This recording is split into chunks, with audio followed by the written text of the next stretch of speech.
Waalaikumsalam warahmatullahi wabarakatuh. Alhamdulillah,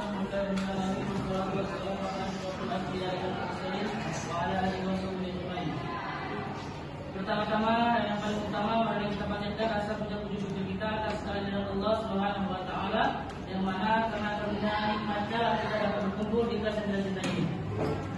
Allah sampaikan salam ya lupa pula kita hadiahkan serta kita curahkan kepada junjungan alam yang juga besar Nabi Muhammad Shallallahu Alaihi Wasallam dengan melafazkan Allahumma sholli wa sallim. Yang saya hormati Bapak Dr. Suasana Nikmat Ginting MA, dan yang saya hormati serta saya banggakan teman-teman satu kelas ini. Baiklah, adanya kami di sini sebagai pembawa makalah pada siang hari ini yang bertemakan problematika ilmu pengetahuan. Selanjutnya akan saya teruskan kepada pemakalan pertama. Yang pertama Yasmin. Untuk yang tempat kami persilakan dengan segala hormat.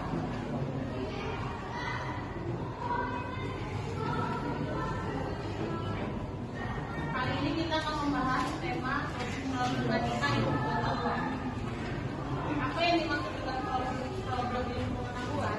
Problem ilmu pengetahuan adalah permasalahan yang akibat adanya ketidaksesuaian antara teori yang ada dengan kenyataan yang terjadi. Bagi penulis, ilmu pengetahuan itu dapat mengatur pada dirinya sendirinya, tidak mengandung persoalan. Dalam bahasa yang berbeda, ilmu itu pada dasarnya ada yang mengatakan bebas berpilihan. Justru kemanfaatan atau keburukan akan timbul berdasarkan penggunanya. Sedangkan ilmu itu sesuai dengan ciptanya akan bekerja dalam menemukan kebenaran, menjelaskan segala fenomena dan menjawab persoalan-persoalan hidup manusia. Lepas dari bentuk problematika ilmu pengetahuan itu, diskusi tentang isu ini penting karena menjadi permasalahan yang harus diselesaikan. Apapun bentuk respon terhadap problematika ilmu pengetahuan yang muncul, baik secara khusus pada Islam ataupun pada dunia, semuanya harus berangkat dari masalah. B. Dikotomi sebagai problema ilmu pengetahuan. Mulyadi Kartanegara misalnya telah menuliskan bahwa problem utama yang dihadapi umat Islam saat ini yang berkaitan dengan pendidikan adalah dikotomi atau disintegrasi antara kelompok ilmu-ilmu agama dan ilmu hukum yang juga disebut sebagai ilmu sekuler. Di dalam buku pedoman ilmu implementasi integrasi ilmu perguruan tinggi Islam atau PPKI yang terbit pada tahun 2019 dinyatakan jelas dengan sangat jelas bahwa dalam semua penetapan perubahan ilmu menjadi ulir terdapat amanat penting yang tercantum dalam peraturan Presiden sebagai dasar pertimbangan pengembangan, yaitu untuk memenuhi tuntutan perkembangan ilmu pengetahuan dan teknologi, proses integrasi ilmu agama Islam dalam berbagai ilmu hukum, ilmu pengetahuan, dan mewujudkan sumber daya dari pemikiran tentang adanya fakta, pemisahan atau dikotomi antara ilmu-ilmu agama dan ilmu-ilmu lainnya. Pemikiran dan pendapat ini dikembalikan kepada seluruh ilmu sebagai amanat untuk mengembalikan pendekatan ilmu secara holistik dan komprehensif. Sekian dari saya kembalikan ke saudara. Selanjutnya kita lanjutkan kepada pemakalan dua. Silakan waktu dan tempat kami persilakan. Persoalan dikotomi harus segera diatasi. Agaknya untuk saat ini cara mengatasinya mulai dari pendidikan tingginya, yaitu melakukan alih status atau transformasi status dari IAIN menjadi UIN.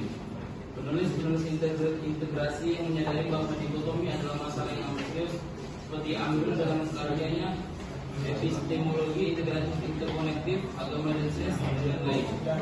Para peneliti tersebut sepakat untuk mengatakan bahwa problem yang amat mendasar yang dihadapi dunia pendidikan Islam saat ini mulai dari pendidikan dasar sampai pendidikan tinggi adalah dikotomi. Apa yang dimaksud dengan dikotomi? Jika kita merujuk dalam kampus besar bahasa Indonesia, dituliskan bahwa dikotomi adalah pembagian dua kelompok yang saling bertentangan. Adapun secara istilah atau terminologis, dikotomi dipahami sebagai pemisahan antara ilmu umum dan agama yang kemudian berkembang menjadi fenomena dikotomik lainnya. Implikasi dari dikotomi ini adalah munculnya penyebutan-penyebutan yang melambangkan dikotomi itu seperti ilmu umum dan ilmu Islam, pendidikan umum dan pendidikan Islam, guru pendidikan umum dan guru pendidikan Islam, sekolah umum dan sekolah agama. Dalam sebuah artikel, Sabra menguraikan kontak dan persentuhan ilmu agama dengan ilmu sekuler. Merujuk kepada Sabara, menurutnya ada beberapa tahap. Tahap pertama, fase akuisisi, lalu melalui penerjemahan karya-karya dari bahasa Yunani dan Syriac dalam bahasa Arab. Tahap kedua, fase adopsi, di mana tuan rumah dalam hal ini Islam mulai mengambil dan menikmati oleh-oleh yang dibawa sang tamu. Fase ketiga adalah fase asimilasi.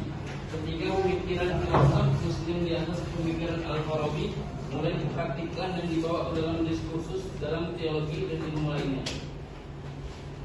Ternyata pada saat umat Islam menerima ilmu sekuler tersebut, maka perlahan namun pasti muncul perbedaan-perbedaan paradigma yang perlahan namun pasti mengganggu untuk tidak mengancam keyakinan. Umat Islam yang selama ini tidak pernah berpisah, apalagi bertentangan dengan etos ilmiahnya. Dalam Islam, dari sinilah problema dikotomi itu mulai muncul. Pada akhirnya dikotomi itu membawa persoalan serius di dalam pendidikan Islam di segala tingkatan. Dalam pandangan Amin Abdullah, masalah yang berat itu bukan hanya sekadar terjadi dikotomi, pembelahan atau pemisahan ilmu-ilmu agama dan ilmu-ilmu sekuler. Akan tetapi antara ilmu-ilmu itu terjadi konflik yang berturut. Di dalam salah satu artikelnya yang berjudul Agama, Ilmu dan Budaya, Kontribusi, Paradigma, Integrasi, Interkoneksi, Ilmu dalam menghadapi isu-isu Islamic Students Kontemporer.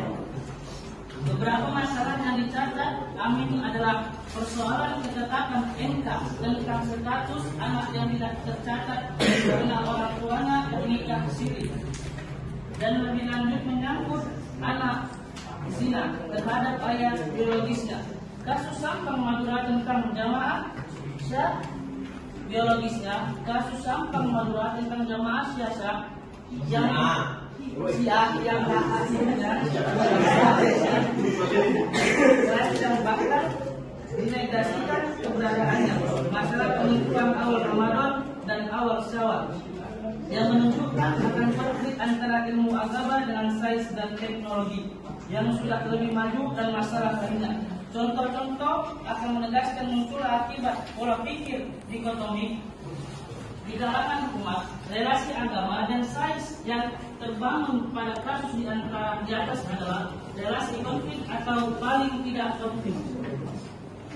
Bagi Amin Abdullah, persoalan di atas biasa dari positivistik diperkenalkan ke dunia Islam lewat imperialisme Barat. Terjadilah dikotomi ilmu seperti yang terjadi saat ini di lembaga pendidikan tradisional atau pesantren di satu pihak dan sekolah-sekolah umum di pihak lain. Yang kedua, timbulnya kesenjangan sumber ilmu antara ilmu-ilmu agama dan ilmu-ilmu hukum. Yang ketiga, problem yang berkaitan dengan objek yang dianggap sah oleh sebuah disiplin ilmu. Sains modern memandang objek ilmu adalah segala sesuatu yang dapat diobservasi dan diamati indera. Yang keempat, problem berikutnya adalah pada klasifikasi ilmu. Karena ilmu-ilmu sekuler mengakui objek fisik empiris, maka kecenderungan yang kuat adalah hanya ke cabang-cabang ilmu fisik dan menggeser cabang ilmu non-fisik. Yang kelima, metode ilmiah juga menjadi berbeda.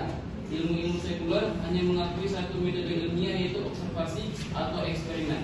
Yang keenam, akibat dikotomi ini menjadi sulit mengintegrasikan berbagai pengalaman manusia, seperti pengalaman indrawi, intelektual, dan spiritual sebagai pengalaman legitimate dan real manusia. Dalam buku Etika Akademik, penulis telah menjelaskan tugas dan tanggung jawab ilmuwan.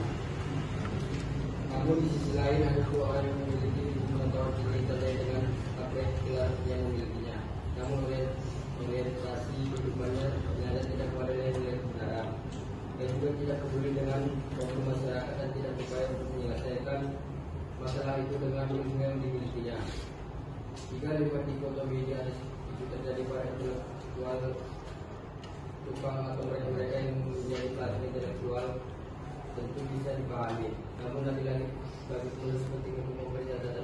Setidaknya hal ini menjadi tatapan Syahrin Arab. Syahrin memiliki dikotomi bukan hanya pada level ilmu, tetapi menyentuh bagaimana ilmu itu menyatu dan memberi pengaruh pada diri manusia dan relasinya.